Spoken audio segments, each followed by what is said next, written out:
They believe that she is a communist, that she is a socialist. There are these memes going around with her dressed in a Mao Zedong suit with a cap that has a hammer and sickle. So that's what you're up against right now. And frankly, that's something that she has to address, not Governor Walz. She ultimately has to address this because these images that they have created are actually taking off. Well, Walz is a buffoon. I'm sorry. This guy, he's the only school teacher in America who brags that none of his students can get into an Ivy League school. I had 24 kids in my high school class, and none of them went to Yale. He's had one consequential press interaction with our Dana Bash, who asked him about the fabrications in his own resume, and his answer was essentially, me no understand words good. My wife, the English teacher, told me my grammar's not always correct, but again, I mean, he's a buffoon. He's on a free ride for running under Harris. He gets very little press. They don't let him talk to the press for a reason. I want one thing out of this debate. I want J.D. Vance to go out there and get under his skin. He has legendary hot, short temper. A lot of governors do, but apparently he does. I want J.D. Vance to go out there and have him explain why he is denigrating J.D. Vance's story. Small town America ends up making something better out of his life, which is something we should want for every kid. We've given them all everything we have. We're on the ground ahead of time, so we're working hard. Are there any more resources the federal government could be giving them? No, we have pre-planned a significant amount of it, even though they didn't ask for it yet. Hadn't asked for it yet. You endorsed Vice President Kamala Harris this week. We don't elect a president based on policies. We shouldn't. We should elect them for the character because we don't know what's going to come up. I chose to get vaccinated because that's what I thought I could do for the people who I care about. It also protects my health, my family, and my country. I'd urge you to choose to get vaccinated. Do it today.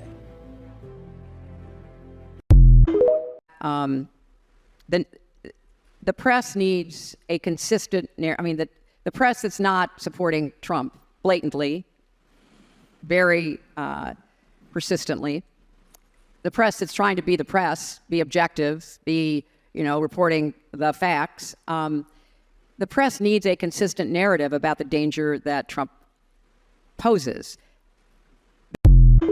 Interesting part of how people have talked about your role here is how your role has reshaped the perception of masculinity. And I'm not sure you planned on that, but you are an incredibly supportive spouse. Has that been an evolution for you? And do you think that's part of the role you might play as first gentleman? It's funny. I've started to think a lot about this. I've always been like this. My dad was like this. I insult her intelligence. Well, I have to do that. Well, I don't think she's a very bright person. I do feel that. I mean, I think that's right. I think I am a very bright person. And a lot of people say that. I don't think she's a very bright person. And you know what? Our country needs a very smart person. And I don't think she's a very smart person. So I'm not looking to, I don't consider that an insult. That's just a fact.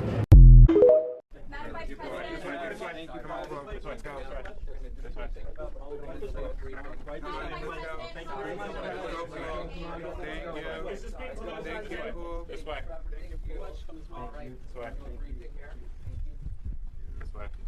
Thanks so much. This way. Heading out this way. Folks, this way. Thank you. We have more refugees per capita than any other state. That's not just morally a good thing. It's our economic and cultural future. This beautiful diversity we see out in Worthington when I'm there, you see 50 languages spoken in the school. What is your economic plan moving forward for people who are living paycheck to paycheck and struggling for groceries and rent and homeowners? So, look, I grew up, so my sister and I were raised by our mother. We lived for a long time in an apartment on top of a child care center. That child care center was actually owned by a woman who lived 2 doors down from us, Mrs. Shelton, who was, by all of our accounts and feelings, our second mother. She helped raise us. We're keeping them all in our prayers and all the lives lost. Those particularly unaccounted for. There's nothing like wondering, is my husband, wife, son, daughter, mother, father alive? Homes, hospitals, highways, and cars have been plunged underwater. Entire neighborhoods have been turned into lakes. Nobody's seen anything like it. And every family that's been displaced here in Georgia and North Carolina, which has really been hit. We were going there also, and they don't have communication. They don't have anything right now. We're trying to. I just spoke to Elon. I'm getting him. We want to get Starlink hooked up because they have no communication whatsoever. And Elon will always come through. And we know that. And so we're working on that, getting them hooked up. They asked me whether or not that would be possible. And we're going to try and get the Starlink in there as soon as possible because they have no communication. And throughout the region, our hearts are with you, and we are going to be with you as long as you need. It's called an hour of need. You're in our prayers, and we pray to God. And throughout the long weeks that lay ahead, you're going to have a lot of work. But the end result is it's going to be good. We just wish so many people weren't so badly hurt, and in many cases, sadly, no longer with us. We love you. Over the past 24 hours, I have spoken with Governor Kemp of Georgia, Governor Cooper of North Carolina, and many local officials. I have shared with them that we will do everything in our power to help communities respond and recover. And I've shared with them that I plan to be on the ground as soon as possible, but as soon as possible without disrupting any emergency response operations, because that must be the highest priority in the first order of business. Thank you so much. And I'm excited. Oh, that's very good. Thank you, fellas.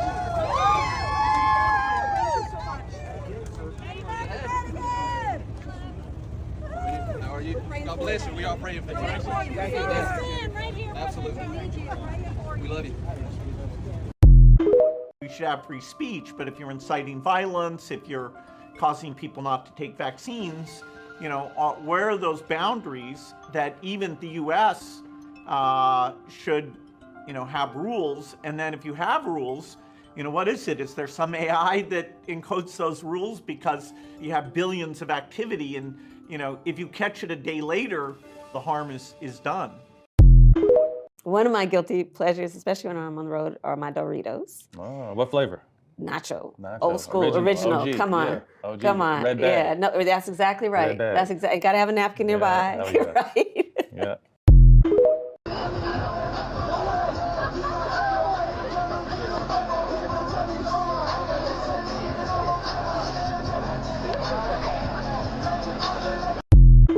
We have rivers that are still rising. The danger is still occurring for a lot of people.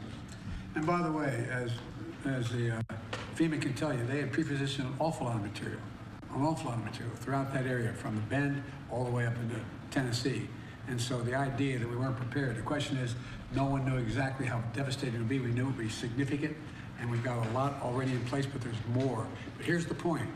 I'm going to be asking the American people to continue to help fund the needs of these people. It's not going to be one hit and it's over. It's going to take a hell of a long time. It's going to cost a hell of a lot of money. But this is the United States of America, and we've got to do it. I wonder, what is your message to Hezbollah and its backer, Iran? Don't come across the border. Don't escalate this war. That's right. What's the message to Iran? Don't. As President Biden said, just don't. Exactly. One word. Pretty straightforward.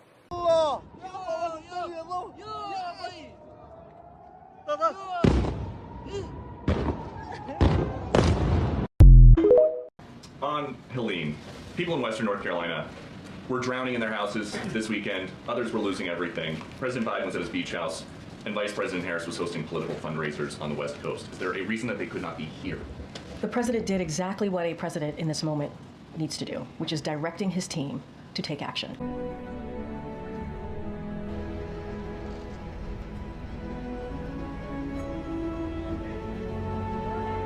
These are incredible people. We just met some of the survivors and family members, and what they've been through is incredible. One woman lost 10 people in her family, and an incredible woman, and I said, how did it go? She said, I lost 10 people. And later, we met the governor. We met with Brian a little while ago, and he's very engaged.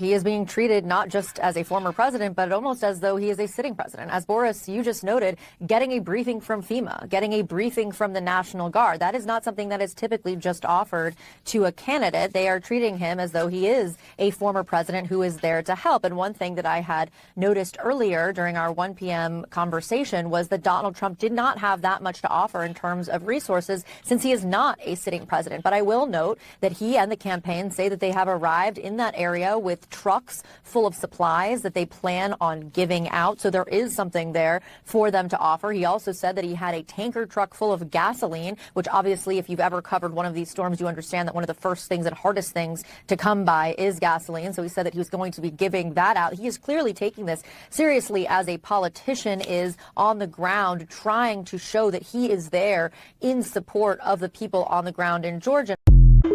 College Democrats. You're the president of College Democrats. Yep. That's how you feeling about the enthusiasm? Your name and how you feeling? My name is Rose, and I'm feeling great. This is going to be a great debate. Oh, sorry, I touched you there. I'm so enthusiastic. Walz is going to do so well. All right, I guess we're gonna have to wait and see. I really appreciate talking to you guys, Rachel. One of the things that I've noticed some of our Democratic friends talking a lot about is a concern about carbon emissions, this idea that carbon emissions drives all of the climate change. Well, let's just say that's true, just for the sake of argument, so we're not arguing about weird science. Let's just say that's true. But we have to remember that for years in this country, Democrats protested the results of elections. Hillary Clinton in 2016 said that Donald Trump had the election stolen by Vladimir Putin because the Russians bought like $500,000 worth of Facebook ads. This has been going on for a long time. And if we want to say that we need to respect the results of the election, I'm on board. But if we want to say, as Tim Walz is saying, that this is just a problem that Republicans have had, I don't buy that. Governor. January 6th was not Facebook ads. Thank you, Governor. And just to clarify for our viewers, Springfield, Ohio does have a large number of Haitian migrants who have legal status, temporary protected status. Well, Margaret, but thank you, Senator. We have so much to get to. Margaret, I think it's important because we're going to turn out of the economy. Thank Margaret, you. the rules were that you guys weren't going to fact check, and since you're fact checking me, I think it's important to say what's actually going on. So there's an application called the CBP One app, where you can go on as an illegal migrant, apply for asylum or apply for parole, and be granted legal status at the wave of a Kamala Harris open border wand. That is not a person coming in, applying for a green card and waiting for 10 years. That is the facilitation of illegal immigration, Margaret, by our own leadership. Thank you, Senator, for describing the legal process. We have so much to get to, Senator. Those laws have been on the books since 1990. Thank you, gentlemen. The CBP One app has not been on the books since 1990. It's something that Kamala Harris created, Margaret. Gentlemen, the audience can't hear you because your mics are cut. We have so much we want to get to. Thank you for explaining the legal process. Governor Walz, you said you were in Hong Kong during the deadly Tiananmen Square protests in the spring of 1989. But Minnesota Public Radio and other media outlets are reporting that you actually didn't travel to Asia until August of that year. Can you explain that discrepancy? Yeah, well, and to the folks out there who didn't get at the top of this, look, I grew up in small rural Nebraska, town of 400, town that you rode your bike with your buddies till the streetlights come on, and I'm proud of that service. I joined the National Guard at 17, worked on family farms, and then I used the GI Bill to become a teacher, passionate about it, a young teacher. My first year out, I got the opportunity in the summer of '89 to travel to China. 35 years ago, be able to do that. I came back home and then started a program to take young people there. We would take basketball teams, we would take baseball teams, we would take dancers, and we would go back and forth to China. The issue for that was to try and learn. Now look, my community knows who I am. They saw where I was at. Look, I will be the first to tell you, I have poured my heart into my community. I've tried to do the best I can, but I've not been perfect. And I'm a knucklehead at times, but it's always been about that. Those same people elected me to Congress for 12 years. And in Congress, I was one of the most bipartisan people, working on things like farm bills that we got done, working on veterans benefits. And then the people of Minnesota were able to elect me to governor twice. So look, my commitment has been from the beginning to make sure that I'm there for the people, to make sure that I get this right. I will say more than anything, many times I will talk a lot, I will get caught up in the rhetoric, but being there, the impact it made, the difference it made in my life, I learned a lot about China. I hear the critiques of this. I would make the case that Donald Trump should have come on one of those trips with us. I guarantee you he wouldn't be praising Xi Jinping about COVID, and I guarantee you he wouldn't start a trade war that he ends up losing. So this is about trying to understand the world. It's about trying to do the best you can for your community, and then it's putting yourself out there and letting your folks understand what it is. My commitment, whether it be through teaching, which I was good at, or whether it was being a good soldier or was being a good member of Congress, those are the things that I think are the values that people care about. Governor, just to follow up on that, the question was, can you explain the discrepancy? Just, all I said on this was I got there that summer and misspoke on this. So I will just, that's what I've said. So I was in Hong Kong and China during the democracy protests went in. And from that, I learned a lot of what needed to be in governance. I think we shouldn't lose track, I think even in the civility of the fact that J.D. Vance came to this debate to land a bunch of punches, and he did. He landed a lot of punches in between all the niceties and all of that. And the thing that really stood out to me was that Tim Walz did not seem prepared for it. I think there was a clear lack of preparation and execution here on Walz's part. I think actually it's the opposite. I think he had too much preparation. Maybe, yeah. He had so many lines that he was clearly trying to say that he didn't listen and said when J.D. Vance said one of the many, many things he really hit Kamala Harris on, not Tim Walz, but Kamala Harris, he didn't respond because he clearly had things in his mind. I think the lack of interviews that he has done with national media, with local media, it showed. He needed more reps. Yeah, no, I agree. I mean, J.D. Vance is much more experienced at this, at public speaking, at defending himself, at pivoting. Okay, so everybody seems to be worried about J.D. Vance and dishonesty, or Donald Trump and dishonesty. I never hear the same concern about Harris and the lies that she tells about Trump, or in Walz himself, who gave the most disastrous response to a question about his own dishonesty about being in Tiananmen Square that I've ever heard. So I was in Hong Kong and China during the democracy protests went in. In a debate. He also did the same thing with Dana Bash when questioned about dishonesty a couple of months ago. And effectively what he has said is, sorry, guys, I'm too dumb to tell the truth. I mean, he called himself a knucklehead. I've not been perfect, and I'm a knucklehead at times. I have bad grammar. This is a guy who holds himself up to be a school teacher and a coach. Is that the life lesson he's giving to kids that are under his care? Hey, you can lie, and then you can just kind of slough it off as being, you know, too dumb to tell the truth. I think we spend 99% of our time going down rabbit holes about Vance and Trump and honesty in campaigns, and we spend no time at all holding Walz and Harris to the same standard, and I don't understand it. What I can say, Jim, I can say that 13,099 murderers were let into this country, 16,000 rapists, 425,000 people in the last 4 years have been let into this country by Kamala Harris and Joe Biden's own Customs and Border Protection that are running Corey, around this country, Jim. The other thing, too, it's Kamala Harris. Crimes. I don't know. Why do you guys say Kamala? That is, it's Kamala Harris.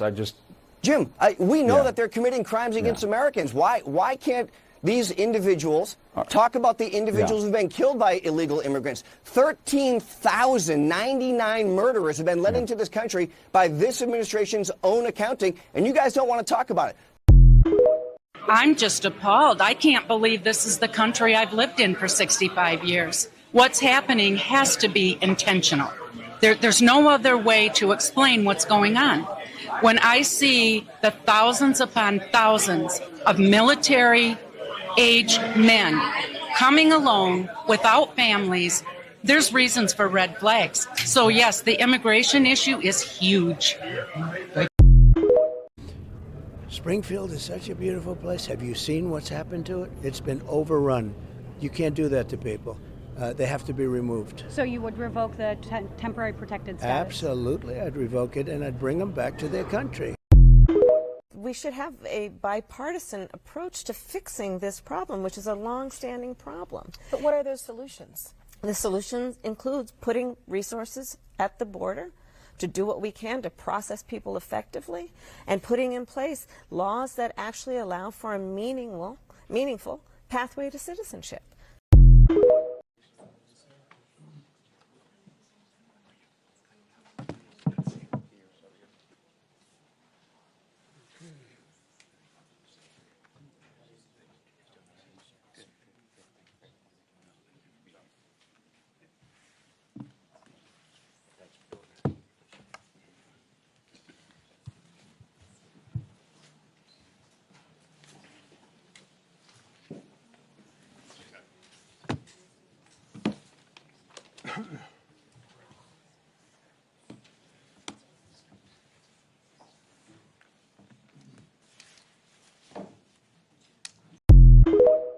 And the federal relief and assistance that we have been providing has included FEMA providing $750 for folks who need immediate needs being met. What do the states in the storm zone need, Mr. President? Okay. What do the states in the storm zone, what do they need after what you saw today? Oh, in the storm zone? Yes, sir. I'm wondering what storm you're talking about. They're getting everything they need. And they're very happy across the board. Anyone here for prescriptions only? Prescriptions only! Despite the rockets, Ukraine's nightlife is rocking. The bars and clubs are full. The place is jumping, music pumping, drinks flow freely, and they dance like there's no tomorrow. And it's not just here. Fun fact, there are now more bars and restaurants in the capital than before the start of the invasion.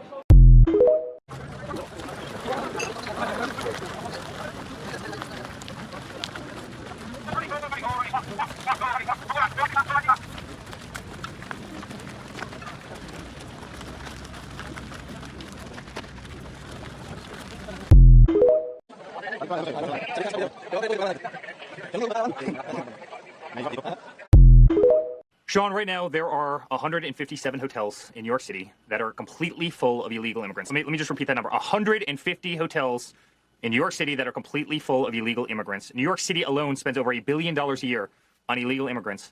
And then you see these pictures of husbands and wives and children who have lost everything. Their homes have floated down rivers. Their homes have been taken out by mudslides. Their vehicles are gone. Their picture albums are destroyed. Every sentimental value that they could ever possibly imagine is gone. You know, will never be brought back. And what does Kamala do? She comes out and offers $750. $750. The TV in the person's house costs more than $750, and you see the absolute destruction. Sean, of all the political things that I've seen in the last decade, this is the one that bothers me the most. Hands down, by far. We have spent $200 billion sending money over to Ukraine and Russia to see young, innocent 21-year-old kids in dirty trenches pop around corners and shoot each other in the face with AK-47s. You watch these videos on YouTube, the lives are expunged in a matter of seconds. $200 billion America has sent over there. Yet we can't take care of our own in Georgia and North Carolina and Virginia and Florida. $750. We send billions to places like Pakistan. And they won't tell us that bin Laden is literally living next to their equivalent of West Point.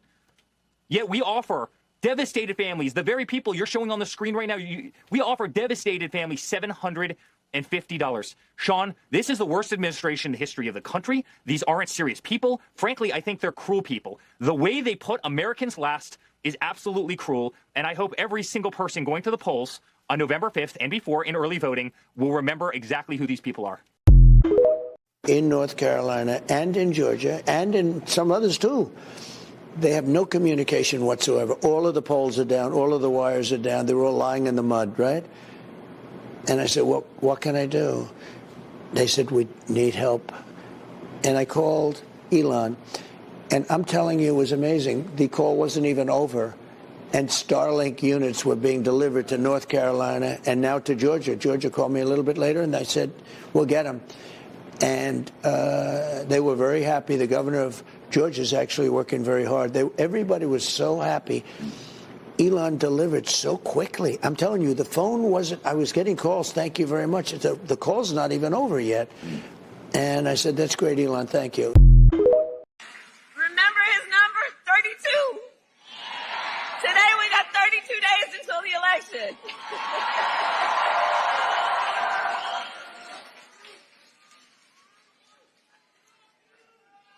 So 32 days.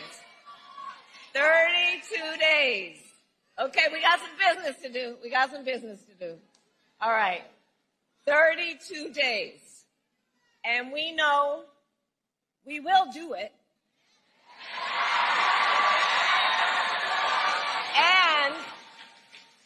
And this is going to be a very tight race until the very end. This is going to be a very tight race until the very end. We are the underdog, and we know we have some hard work ahead. Wake up, America, before it's too late. They're trying to make you fade away. Former President Trump is accusing the Biden administration of using FEMA funding to support undocumented migrants. How is the White House responding? Look, the fact of the matter is, I think Washington Post fact checker did a piece, and the headline recently, just moments ago, not too long ago, and the headline was, "No, Biden did not take FEMA relief money to use on migrants, but Trump did." It's just categorically false. No, Biden did not take FEMA relief money to use on migrants. So FEMA regional administrators have been meeting with city officials on site to coordinate available federal support from FEMA and other federal agencies. Funding is also available through FEMA's emergency food and shelter program to eligible local governments and non-for-profit organizations upon request to support humanitarian relief for migrants. Say it. I'm not thinking about voters right now. I'm thinking about lives. And to be honest, it's much bigger than anything else. But we're thinking about lives, a lot of lives lost, a lot of people missing. And that's what I'd be focused on right now. We need to lower the cost of living. Look. I'm Donald Trump, and I approve this message. What's that been like? Well, honestly, when we went up the first day, I was familiar because I used to live in Asheville. And we made the first stop in Morganton, and MJ and I drove up, and I was like, where's they drop off? I need to back up where they drop off their supplies. Me thinking that they're going to have all these supplies, and she come out, one of our community members come out, and she was like, oh my goodness, I'm so glad y'all here. Come to find out we were the only one. Really? We were the only one, and they had 3 tents. So they didn't even have a center of where to do it because you were the only one. We were the only one. They had 3 tents set up outside, and I guess maybe they had about 20 cases of water, and that was it. And what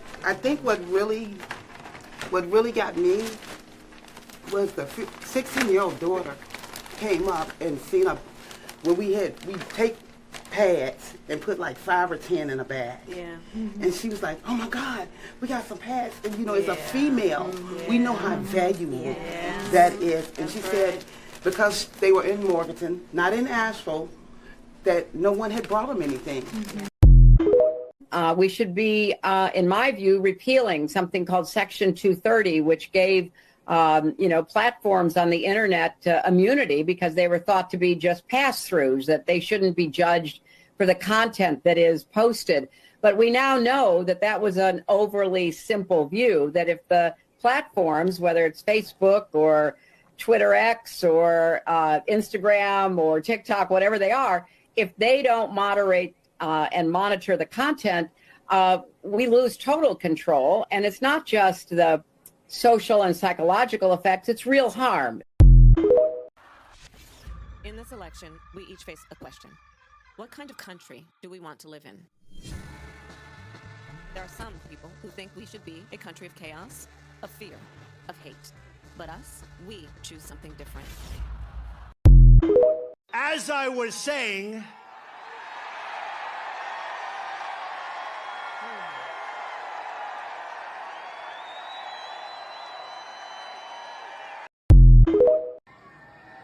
and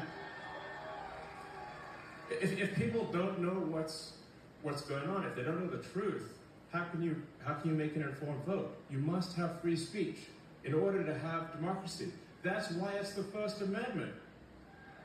And the Second Amendment is there to ensure that we have the First Amendment.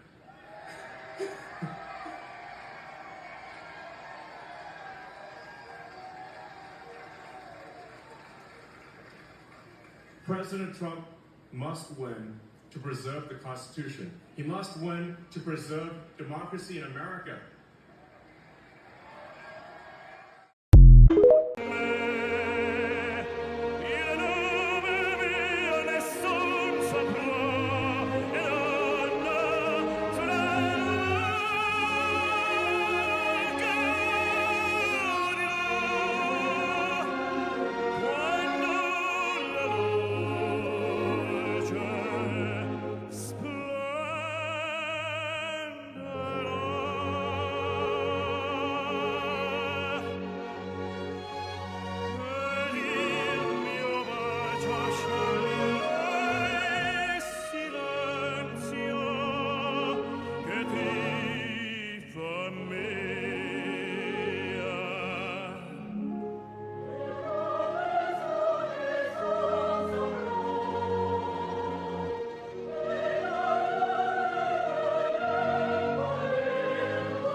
cielo